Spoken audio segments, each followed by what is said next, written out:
Hi అండి, అందరూ బాగున్నారా? బెండకాయ ఫ్రై చేస్తున్నాను ఈరోజు నేను. 3 స్పూన్ల ఆయిల్ వేసాను. ముందుగా బెండకాయ ఫ్రై చేసేస్తాను. ఇక్కడి నుంచి వాయిస్ ఓవర్ ఇస్తున్నానండి. 2 స్పూన్ల ఆయిల్ వేసాను. ముందుగా ఫ్రై చేసి పక్కన పెట్టేసుకుంటాను. బెండకాయ కొంచెం ఉప్పు వేసుకుంటున్నానండి. ఉప్పు వేస్తే కొంచెం మగ్గుతాయి.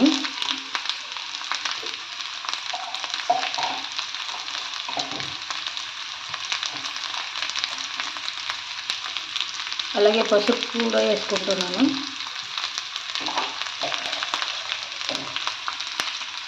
కొంచెం చక్కెర వేసుకుంటున్నాను. కలర్ మంచిగా వస్తుంది. నేను నిమ్మకాయ ఎందుకు పిండుతున్నానంటే జిబ్బు రాదండి. బెండకాయలో జిబ్బు ఉంటుంది కదా, పైగా నేను ఇలా కట్ చేసాను కాబట్టి ఎక్కువ జిబ్బు వచ్చేస్తుందని, అందుకని నేను నిమ్మకాయ పిండాను. చూడండి, నాకు బెండకాయ ఎంత మంచిగా ఫ్రై అయిపోయినాయి. కలర్ చేంజ్ అవ్వలేదు, కాకపోతే మంచిగా మగ్గినాయి.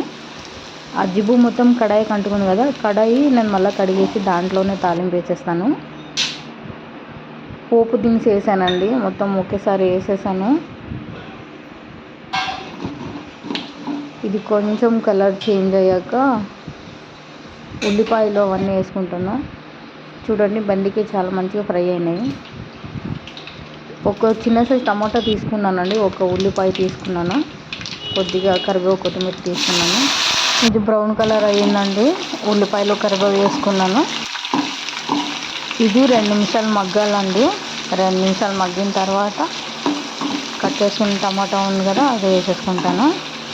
అలాగే నా ఛానల్ని సబ్స్క్రైబ్ చేసుకోండి ప్లీజ్, నాకు హెల్ప్ అవుతుంది. లైక్ షేర్ కూడా చేయండి ప్లీజ్, సపోర్ట్ చేయండి, నాకు హెల్ప్ అవుతుంది. ఇది కొంచెం కలర్ చేంజ్ అయిందండి, కొద్దిగా మగ్గినాయి. చాలు, ఇంత మగ్గితే చాలు. టమాటాలు వేసేసుకుందాం, ఎందుకంటే టమాటాలు కూడా మగ్గాలి కదా. టమాటాలు నాకు ఒక చేతిలో కంఫర్ట్ అవ్వట్లేదు, అందుకే కెమెరా ఆఫ్ చేసి కలుపుతున్నాను.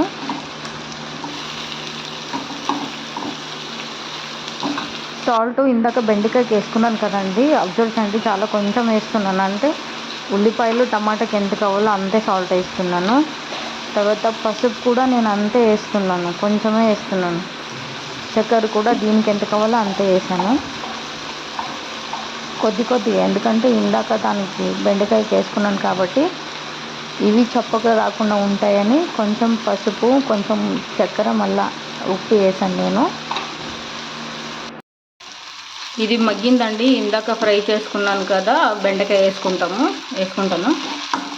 వేసుకొని కారము అవన్నీ వేసేసుకుంటాను. చూడండి, ఇందాక నేను పసుపు అవన్నీ ఉప్పు నిమ్మకాయ ఎందుకు పిండానంటే బెండకాయ జిబ్బు ఉంటుంది కదా, ఆ జిబ్బు రాదన్నమాట. కడాయిలో కొద్దిగా వస్తుంది, కానీ ముందులాగా ఎక్కువ రాదు. చూడు, కలర్ కూడా చేంజ్ అవ్వలేదు బెండకాయ, కానీ బాగానే ఫ్రై అయినాయి నాకు. అందుకని కొంచెం నిమ్మకాయ పిండుకున్నాను. చూడండి, ఉల్లిపాయలు టమాటా కూడా మంచిగా ఫ్రై అయింది, బెండకాయ కూడా మంచిగా ఫ్రై అయింది కదా. ఇది ఒకసారి కలుపుకొని కారము అవన్నీ వేసేసుకోవడమే. మంచిగా ఫ్రై అయిందండి ఇది. బెండకాయ వేసుకున్న తర్వాత 2 నిమిషాలు ఫ్రై చేశాను. మళ్ళా కారం వేసుకుంటున్నాను, చూసి వేసుకోండి. అలాగే నేను పల్లీల పొడి వేసుకుంటున్నాను, ఇది కొంచెం తక్కువ ఉంది. ఇది సప్పని పల్లీల పొడి తక్కువ ఉంది కదండి, ఇది కొంచెం, ఇది కూడా పల్లీల పొడిని, ఇది కొంచెం వేసుకుంటున్నాను, తక్కువ ఉంది అని.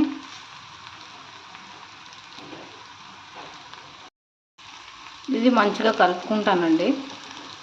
నాకు ఒక చేతిలో కంఫర్ట్ అవ్వట్లేదు, అందుకే కెమెరా ఆఫ్ చేసి కలుపుతున్నాను. కూర అయితే చాలా బాగా వచ్చిందండి. అయిపోయిందండి ఇది. కొత్తిమీర సొప్పు వేసుకుని స్టవ్ ఆఫ్ చేసేస్తాను. 5 నిమిషాలు మూత పెడతాను, ఫ్లేవర్ మంచిగా వస్తుంది. మీకు నచ్చితే దీనికి అల్లం వెల్లుల్లి పేస్ట్ కూడా వేసుకోవచ్చు, కానీ నాకు టైం అయిందని పేస్ట్ చేసుకోలేదు. అది కూడా వేసుకుంటే చాలా బాగుంటుంది. నేను ఎక్స్ట్రా నిమ్మకాయ ఏం పిండట్లేదండి, బెండకాయ ముందుగా పిండాను కదా, అంతే. ఒక టమాటో వేసాను, మీడియం సైజ్ టమాటో వేసాను, అంతే. పులుపు సరిపోయింది నాకు. ఇందాక బెండి ఫ్రై చేశాను కదండి, మమ్మీ జున్ను రొట్టి చేసిందండి, తినేసి ఎలా ఉందో చెప్తాను మీకు నేను.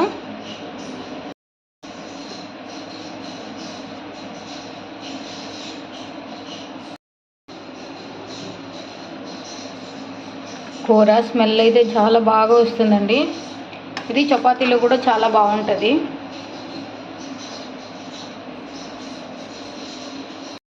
మీరు ఎప్పుడే భోజనం చేయండి, ఒక ముద్ద కంపల్సరీ ఫస్ట్ తినే ముందు ఒక ముద్ద పక్కన పెట్టేసేయండి స్టవ్ మీద. అదేమో మంచిదంటారో పెద్దవాళ్ళు చెప్తారో, అందుకే నేను అలా చేస్తాను. టేస్ట్ ఎలా ఉందో చెప్తానండి. స్మెల్ అయితే అదిరిపోతుంది.